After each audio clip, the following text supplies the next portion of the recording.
नमस्कार, मैं हूं Amod Srivastava. Amazing thought, amazing message, amazing information की दिशा में आज एक कदम और आगे। आज की इस कहानी का शीर्षक है अनोखी दवाई।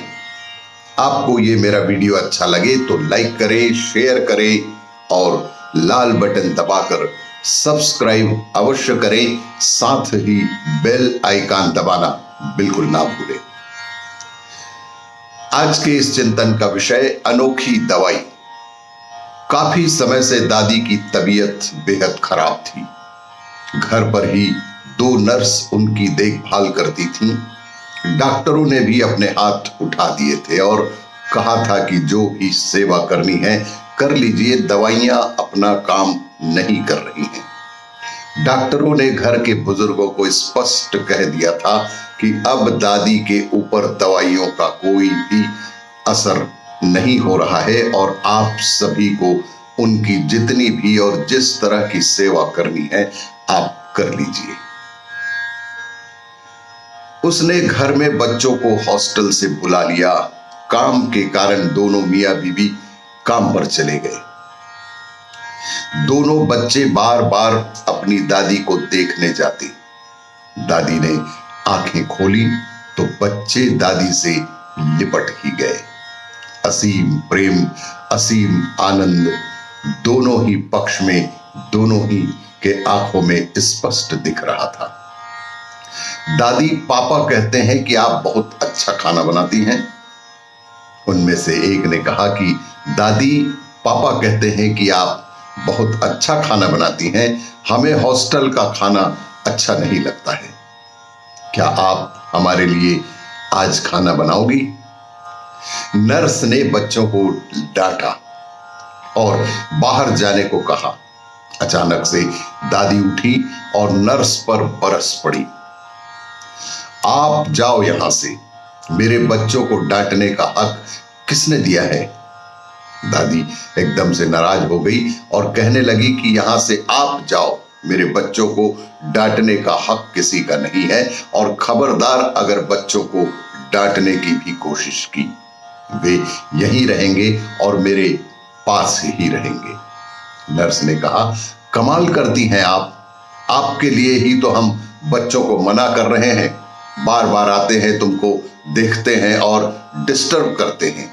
आपको इस वक्त आराम की बेहद आवश्यकता है, डॉक्टर ने ऐसे ही निर्देश दिए हैं। अरे इनको देखकर मेरी आंखों और दिल को कितना आराम मिलता है, तुम क्या जानो नर्स। ऐसा कर, मुझे जरा नहाना है, मुझे बाथरूम तक ले चल। दादी ने कहा कि तुम कुछ ऐसा करो कि मुझे स्नान करना है, तुम मुझे कैसे भी बाथरूम तक ले चलो। अब तो बेचारी नर्स बेहद हैरान हो गई थी। कल तक तो दवाई काम नहीं कर रही थी और आज ये इतना बदलाव।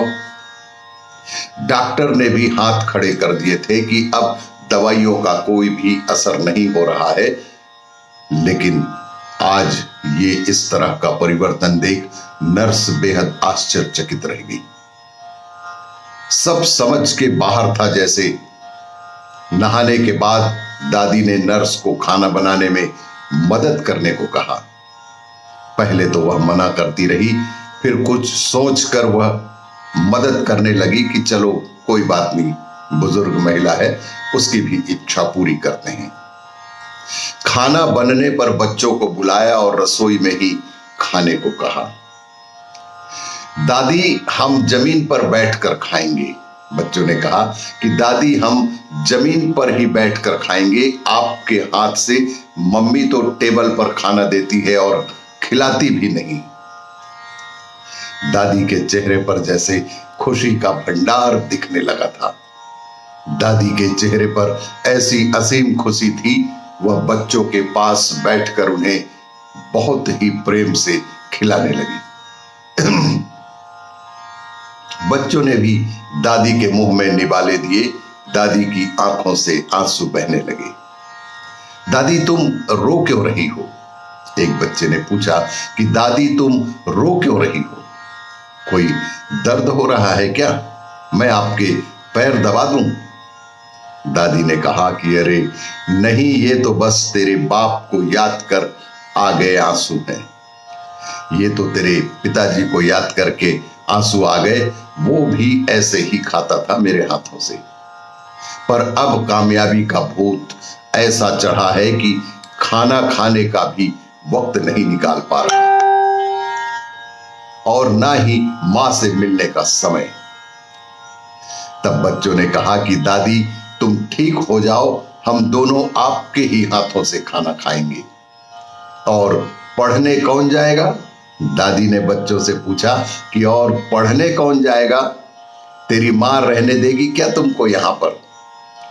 तब बच्चों ने कहा कि दादी अब हम नहीं जाएंगे, अब हम हॉस्टल नहीं जाएंगे, यहीं रहकर पढ़ेंगे।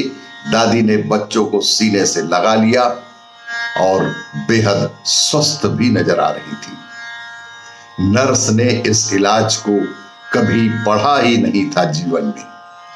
नर्स की पूरी ट्रेनिंग में इस तरह के इलाज की जानकारी कभी किसी ने नहीं दी थी।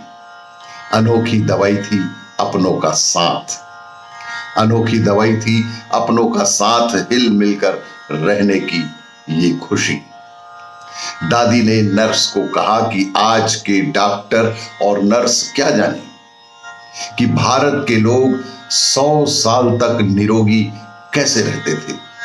100 साल तक वे बेहद स्वस्थ और खुशहाल जीवन कैसे जीते थे।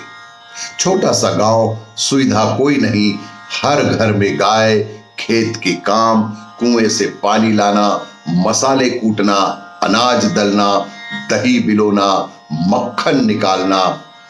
एक घर में कम से कम 20 से 25 लोगों का खाना बनाना, कपड़े धोना।